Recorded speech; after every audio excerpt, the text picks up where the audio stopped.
अलग अलग अलग सिस्टम, अलग अलग मोटो, लेकिन क्या बात है, एकता विभिन्नता में एकता का ताज़ा उदाहरण है कि एक आदमी 6 माइक पकड़े हुए और सबको सपोर्ट कर रहा है। सैल्यूट करता हूँ आप सबको। और ऐसा सबके लिए मैसेज है कि ऐसे सपोर्ट करो एक दूसरे को। बहुत अच्छी बात है। Roll roll roll roll roll करो। Deepti ma'am roll roll. राष्ट्रपति पूछना चाहूँगा, इस फिल्म का सब्जेक्ट क्या है और किस तरह का किरदार निभा रहे हैं आप? फिल्म जैसे बांके की क्रेजी बारात, तो बांके की भूमिका करने का मौका मिला और एक अलग तरीके की प्रॉक्सी वेडिंग, जैसे हम सब लोग, आप भी हम भी, हमने शादियां हर साल या तो बहुत शादियों में गए हैं या बहुत शादियां रास्ते में देखी हैं या बहुत शादियां दूर से देखी हैं। शादी अगर है तो शादी का मतलब कुछ नया उसमें घटेगा ही घटेगा। वैसे ही बाकी क्रेज़ी बारात एकदम एक, जिसमें बारात क्रेज़ी, जिसमें बाप क्रेज़ी, जिसमें माँ क्रेज़ी और मेरा कैरेक्टर तो है ही क्रेज़ी। साथ में जितने भी लोग काम कर रहे थे सारे क्रेज़ी हैं और हम चाहते हैं कि आप भी क्रेज़ी बन के बड़े क्रेज़ के साथ में हॉल में आके ये इस बारात के साथ में जो है आप बाराती बन जाइए। आप बाराती बन जाएंगे, आपका थोड़ा ब्लड अच्छा होगा और हमारा काम अच्छा होगा। आप नहीं आएंगे तो काम का कोई मीनिंग ही नहीं है। इसलिए बाकी की क्रेज़ी बारात एक अलग तरीके की बड़ी बच्चा, बूढ़ा और जवान सबको एक किचन में बैठ के खाना खाते हुए भी आप उसको डिस्कस कर सकते हैं। फिल्म देखने के बाद आप ये फिल्म कंप्लीट एक हम सबको लाफ राइट मनोरंजक फिल्म है। अच्छा राजपाल सर, बाकी की क्रेजी बारात में आप कौन सा क्रेजी किरदार निभाने वाले हैं? बाके ये बाकी किस तरह का इंसान है, कुछ बताना चाहेंगे? इसकी शादी नहीं हुई है और जैसा कि टाइटल से ही लग रहा है कि बाके की बारात है, तो इसके मतलब जो कुछ भी प्रॉब्लम है उसकी बारात को लेके। अच्छा, इस बाकी को किस तरह की लड़की चाहिए, कुछ क्या रिक्वायरमेंट है उसकी लड़की की? इसको किस तरीके की लड़की चाहिए ये तो मुद्दा ही नहीं आता। इसको तो एक अदद लड़की चाहिए शादी करने के लिए। इसके जीवन में कोई ऑप्शन नहीं है। ये लोगों के लिए ऑप्शन है लेकिन इसके जीवन में कोई ऑप्शन नहीं है। इसको सिर्फ एक कन्या चाहिए शादी करने। जी, अगर बाकी की क्रेजी बारात की बात करें तो क्या कहा जाता है कि शादी का लड्डू खाए तो भी पछता है और न खाए तो भी पछता है। नहीं तो ये कैसा, बाकी को कैसा लगता है कि शादी का लड्डू खा के पछताना बेहतर है या बिना खाए? नहीं, मुझे लगता है कि शादी का लड्डू खा के कोई नहीं पछताता। अगर वो पछताता है तो वो अपने बहाने खोज रहा होता है।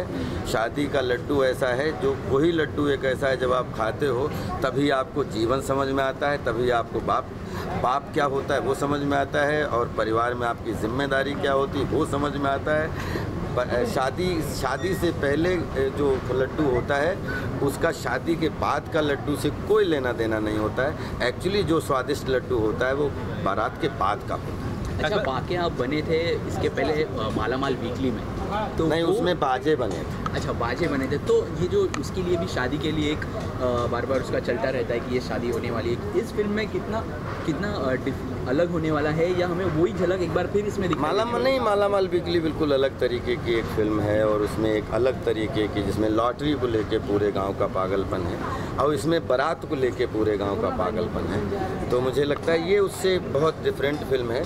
और जैसा कि फिल्म का जो फॉर्मेट है वो कंप्लीट हंसने हंसाने और आप लोगों को जैसे बोलते हैं ना, दिमाग घर पे आराम से पॉपकॉर्न खाइए, खूब देखते देखते अच्छी लाइनों पर हंसिए, अच्छी सिचुएशन पर हंसिए और परिवार के साथ घर जाइए। आपसे पूछना चाहूँगा, बहुत सारी हास फिल्में आती हैं लेकिन कई सारी हास फिल्में थोड़ी फुहरता भी होती है, जो क्रिटिक्स पसंद नहीं करते, दर्शक भी पसंद नहीं करते। आप परिवार के साथ देख नहीं सकते ऐसी हास फिल्म को, तो इस बारे में क्या कमेंट करना चाहेंगे? और आप उसका एक प्रतिबिंब में आप काफ़ी सारी कोई कमेंट्री इसमें नहीं कर सकता, क्योंकि क्रिएटिविटी में एज एन एक्टर में तो किसी को चुनौती दे नहीं सकता। लेकिन मैं एक चीज़ कहता हूँ कि 3 डायमेंशनल सिनेमा होता है। किसी को ये सिनेमा अच्छा लगता है, किसी को वो सिनेमा अच्छा लगता है, किसी को वो सिनेमा अच्छा लगता है। हम एज एन एक्टर हमें सिनेमा कौन सा अच्छा लगता है वो करने की कोशिश करता हूँ। आप एज ए ऑडियंस जो सिनेमा आपको अच्छा लगे वो देखने की कोशिश करो। और ये भी पूछना चाहूँगा, आजकल मतलब मीडिया में खबर है कि राजपाल हॉलीवुड की फिल्म साइन कर रहे हैं, 2 फिल्म साइन कर रहे हैं, 3 फिल्म साइन कर रहे हैं, क्या सच्चाई है बताइए इस बारे में? बिल्कुल। अब आज पूरी दुनिया एक छोटा सा गांव हो चुकी है, तो ये भोपाल प्रेयर फॉर रेन जो है वो रिलीज़ हो गई बाय ग्रेस ऑफ गॉड, आप सबकी दुआओं से। तो 100% तो हॉलीवुड के दरवाजे खुल ही गए। अब हॉलीवुड तो नहीं, हॉलीवुड तो एक है, बॉलीवुड तो हमारी प्रायोरिटी है जिसमें हमारी पहचान बनी। लेकिन मैं इसके साथ साथ 8-9 इंडस्ट्री में और काम कर रहा हूँ, जिसमें तेलुगु फिल्म की लॉन्चिंग किक 2 रिलीज़ हो रही है, जिसमें अभी अम्मा कन्नड़ा और हिंदी में वो कंप्लीट की। अभी तमिल की हमारी जो है 5-6 महीने में जो है वो पूरी शूटिंग वूटिंग शुरू है। बंगाली भी 2 मराठी कर चुका हूँ, 2 पंजाबी कर चुका हूँ। तो 150 फिल्में अगर हिंदी करने के बाद में मैं लगातार, मेरा सपना ये है कि मैं दुनिया में जितनी भाषाएं अलग अलग हैं उनमें भी काम करूं और अपनी जो मातृभाषा है उसमें काम करूं। राजपाल की बात करें तो राजपाल की ऑडियंस एक अलग तरीके की ऑडियंस है, और इसमें क्या कुछ अलग ऑडियंस को नज़र आएगा राजपाल के से? राजपाल की ऑडियंस जो भी है, जो भी राजपाल हैं वो ऑडियंस की वजह से आज देश के और दुनिया के हर घर को प्रणाम करता हूँ जिन्होंने हमें प्यार दिया, जिन्होंने हमारी फिल्में देखी, हमें आशीर्वाद दिया। और राजपाल यादव की फिल्मों का उसमें कंप्लीट, चाहे कभी सीरियस एंटरटेनमेंट मिले चाहे कॉमिक एंटरटेनमेंट मिले, लेकिन राजपाल यादव हैं तो आपको एंटरटेनमेंट मिलना चाहिए, ये हमारी प्राथमिकता है। चलिए sir, all the very best, thank you. Thank you. अभी तक कन्फ्यूजन थे हम। पूरा सर से लेके बहुत राजा भैया यार देख लेना भाई।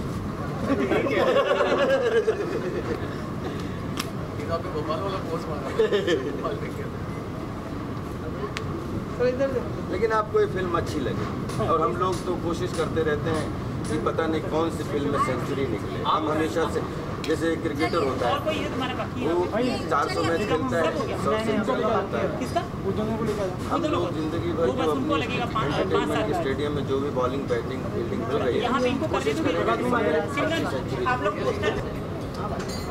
चलो रोलिंग ना बोलो ना, हाँ या ना। इशिता स्टार्ट। क्वेश्चंस। सबसे पहले तो आप दोनों से जानना चाहेंगे क्या कुछ किरदार होगा आप दोनों का फिल्म में? पहले आप। जी मैं 2 किरदार कर रहा हूँ फिल्म में। मेरा डबल रोल है, डबल ट्रबल है यहाँ पे। एक है जो आप पोस्टर में देख सकते हैं, विराट का कैरेक्टर जो क्विंटेसेंशियल आपका हीरो का रोल होता है वो है, और एक दूसरा कैरेक्टर है जो थोड़ा बुड़बक है जिसका नाम राजेश है, और दोनों ही प्रॉक्सी दूल्हे हैं। तो दोनों कैरेक्टर करने में बड़ा मज़ा आया, बिल्कुल अलग है, और जो मैंने पहले किया उससे भी अलग है, तो बड़ा अच्छा एक्सपीरियंस था। मैं एक्चुअली फिल्म में एक बहुत परेशान सी दुल्हन हूँ, क्योंकि मेरी अचानक से जिससे मैं कभी मिली नहीं हूँ उससे शादी तय हो गई है, और मेरी बुआ आके मुझसे कहती हैं कि बस मेरी शादी तय हो गई। उन्होंने लड़का वड़का देख लिया, और जब लड़के का नाम है बाके और उसकी फ़ोटो देखती हूँ तो मुझे मतलब वही चक्कर आ जाता है, मैं बेहोश हो जाती हूँ, वो इतना ख़राब दिखता है। लेकिन अब मेरी फैमिली को पता नहीं क्या हो गया, उन्हें लगता है कि no he is quite nice, is actually very nice, तो तुम्हें शादी करनी ही पड़ेगी इससे। तो मैं इस डिलेमा में हूँ कि अब मैं अगर घर से भाग जाऊंगी तो मेरे घर वालों की नाक कट जाएगी, और नहीं भागूंगी तो मेरी लाइफ ख़राब हो जाएगी। तो इस डिलेमा में ये दुल्हन पूरे टाइम जो है क्रेजी होती रहती है। तो मैं इसलिए क्रेजी हूँ कि मेरी शादी बहुत ही अगली इंसान से हो रही है। तो कैसी रही केमिस्ट्री अगली इंसान राजपाल यादव के साथ?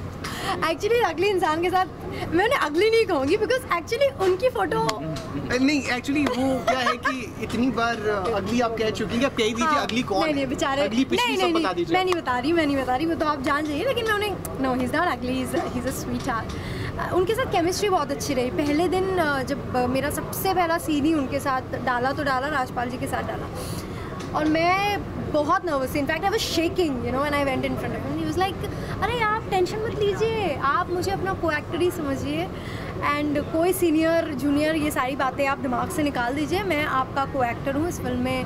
I am acting opposite you, तो आप ज़्यादा इससे ज़्यादा और कुछ मत सोचिए, अच्छे से काम करिए।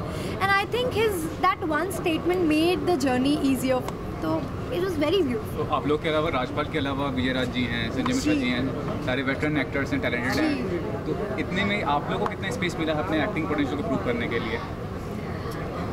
एक्चुअली फिल्म में हर इंसान की अपनी एक स्पेशल जगह है।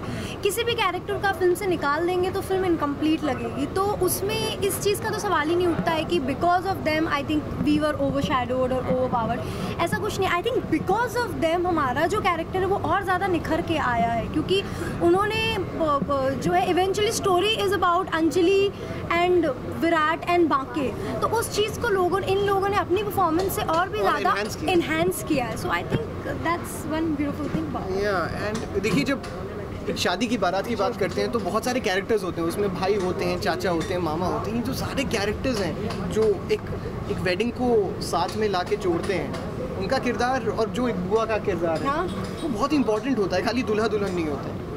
तो ये बात रही, और दूसरी बात ये कि इनके साथ काम करने का जो एक एक्सपीरियंस था, ये लोग इतने ये स्टॉलवर्ड्स हैं अपनी जो जिस मुकाम में पहुँचते हैं। आई थिंक आज तक जो उनने कॉमेडी का एक लेवल बनाया है, हम उनका काम देख के बड़े हुए हैं, उनके साथ काम करने का मौका मिला, उससे अच्छी कोई बात हो ही नहीं सकती। यानी सेट पे रोज़ एक कुछ नया सीखने को मिलता था।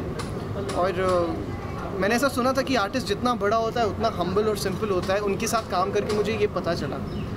और जो उनकी कॉमिक टाइमिंग थी, कई बार हम लोग यही बात कर रहे थे अभी कि कोई भी सीन करते थे, सीन करते करते वो कुछ ऐसा इम्प्रोवाइजेशन करते थे या ऐसी कोई लाइन बोल देते थे कि सीन के बीच में हंसी आने लगती थी। तो throughout the film it was a very special eventful fun journey. Tia, आपने दुल्हन का किरदार निभाया। अगर रियल लाइफ में अगर आपको दुल्हन बनना हो तो दूल्हे की डिमांड क्या होगी, क्या रिक्वायरमेंट होगी अगर आपको कोई दूल्हा चुनना हो तो? मुझे अगर दूल्हा चुनना हो तो मैंने सोचा नहीं है इस बारे में कभी, लेकिन आई थिंक सबसे इम्पॉर्टेंट क्वालिटी जो मैं एक इंसान में चाहती हूँ वो है compassion towards the other beings, चाहे वो एक इंसान हो चाहे वो एक जानवर हो, यू नो, बिकॉज आज मैं देखती हूँ तो people are very cruel towards you know animals. उनको लगता है सब है तो बस इंसान ही है बाकी। So I think compassion towards every living being is very important in a human being. बाकी तो उसके साथ गुड लुक्स और यू नो थोड़ा सा बाकी सारी चीज़ें तो लाजमी है, वो तो ज़रूरी है ही। उसमें मतलब वो उतना सोचती नहीं हूँ, मेरा दूल्हा बनना है तो ही हैज़ टू मैच मी, लेकिन उसके अलावा कंपैशन इज़ वेरी इंपॉर्टेंट। आप दोनों से पूछना चाहूँगा, कॉमेडी फिल्में काफ़ी आ रही हैं आजकल बॉलीवुड में, लेकिन कुछ लॉजिकल्स आती हैं, कुछ इलॉजिकल आती हैं जिनका कोई सेंस नहीं होता है। ये किस कैटेगरी में आती हैं और लोगों को इम्प्रेस कर पाएगी अगर ये पर्दे पे आती है तो? सिर्फ एक सर, मुझे तो ऐसा लगता है कि बिल्कुल लॉजिकल इलॉजिकल, देखिए सिनेमा जब आप बनाते हैं तो एक कहानी आपने लिखी है, उसको आप कहना चाहते हैं, अब कितने अच्छे तरीके से आप कह सकते हैं वो बात होती है। दूसरी चीज़ ये कि हमारी जो कहानी, जो कॉन्सेप्ट है वो बहुत ही इंटरेस्टिंग सा है, ऐसा मैंने कभी देखा नहीं है इंडियन सिनेमा में या कोई भी सिनेमा में। प्रॉक्सी वेडिंग के ऊपर कि दूल्हा ही बदल दिया और बदले हुए दूल्हे को भी बदल दिया। तो कॉमेडी ऑफ एरर बोल लीजिए या सिचुएशनल कॉमेडी बोल लीजिए, ऐसी फिल्म है कि there is nothing below the belt, कोई अश्लीलता नहीं है फिल्म में कहीं भी। एक दादाजी भी जा सकते हैं और उनका पोता भी जा सकता है साथ में, और किसी को भी एम्बैरेसमेंट नहीं होगा फिल्म को देखकर। And you know the most important thing is the film is very original, you know, बहुत रूट से कनेक्टेड है, एक छोटे शहर की फिल्म है। So Indian audience can connect to it कि वो अपने आसपास ऐसी चीज़ें और ऐसे कैरेक्टर्स देखते हैं, जैसा दूल्हा है या चाचा जी हैं या दुल्हन है, ये सारे कैरेक्टर्स कहीं ना कहीं से ओरिजिनली हमारी स्क्रिप्ट में उठाए हुए हैं। तो लोगों को आउट ऑफ द प्लेस नहीं लगेगा कि अरे ये क्या भलता कर रहे हैं, उन्हें लगेगा कि एक्चुअली ऐसा होता है। So I think they will connect and they like it. Tia, शुरुआत की थी आपने हॉरर फिल्म से जी, उसके बाद कॉमेडी जॉनर में, ये सफ़र कैसे रहा कि यार आपने सोचा था कि हॉरर फिल्म करनी है, उसके बाद सीरियस एक आध फिल्में दिखाई दी? यार मैंने तो यही नहीं सोचा था कि मैं कभी फिल्म करूँगी मैं तो सिंगर बनने आई थी, बट जैसा कहते हैं कि डेस्टिनी जो है प्लेज गेम्स विद यू, और टीवी एक्टर से एक फिल्म एक्टर बनी हॉरर फिल्म्स की, और उसके बाद सीधा एक कॉमेडी जॉनरा की फिल्म की। तो मैंने कभी अपना करियर प्लान नहीं किया, जो सामने आता है और मुझे लगता है कि मुझे ये करना चाहिए, क्योंकि मैं दिमाग से नहीं सोचती हूँ, दिल से सोचती हूँ। तो अगर मुझे ऐसा लगता है कि मुझे ये फिल्म करनी चाहिए, मैं करती हूँ। फिर उसके बारे में मैं ये नहीं सोचती कि क्या बैनर है या कौन क्या कर रहा है। अगर फिल्म अच्छी है, क्योंकि आज I think as an audience अगर आपसे भी पूछा जाए तो you would want to go and watch a film which has a good story, not just big names and there is no story, people are doing anything. So I think आज audience बदल रही है, तो I am very confident about this film. तो finally viewers को क्या कहना चाहेंगे आप दोनों इस पर्टिकुलर फिल्म के बारे में? यही कहना चाहेंगे 7 अगस्त को हमारी फिल्म रिलीज़ हो रही है, बाकी की क्रेजी बारात। बाकी की क्रेजी बारात, and it's a fun filled film. इतने अच्छे एक्टर्स हैं और आई नो इट्स अगर आपको कहें कि आप अपने पैसे खर्च करके जाइए तो it has to be worth it, so I think it will be worth your money, so you must go and watch the film. It's a full on comedy family entertainer. Thank you. Thank you so much. Thank you so much and all the best. Sir सबसे पहले तो जानना चाहेंगे कि बाकी की crazy बारात में आप कौन सा क्रेजी किरदार निभाने वाले हो?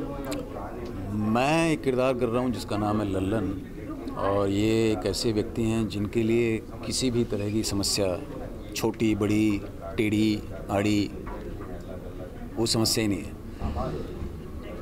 और चूँकि ये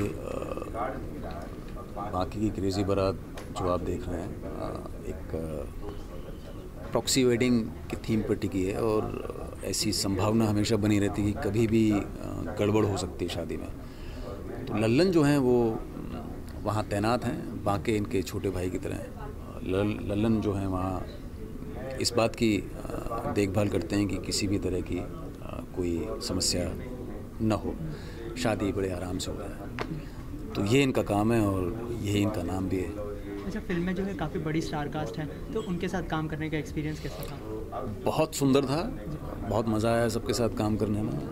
संजय जी, राजपाल जी, राकेश जी, टिया, सत्या, बहुत ही सुंदर एक्सपीरियंस था। और वो केमिस्ट्री जब आप देखेंगे फिल्म तो आपको देखने को मिलेगी।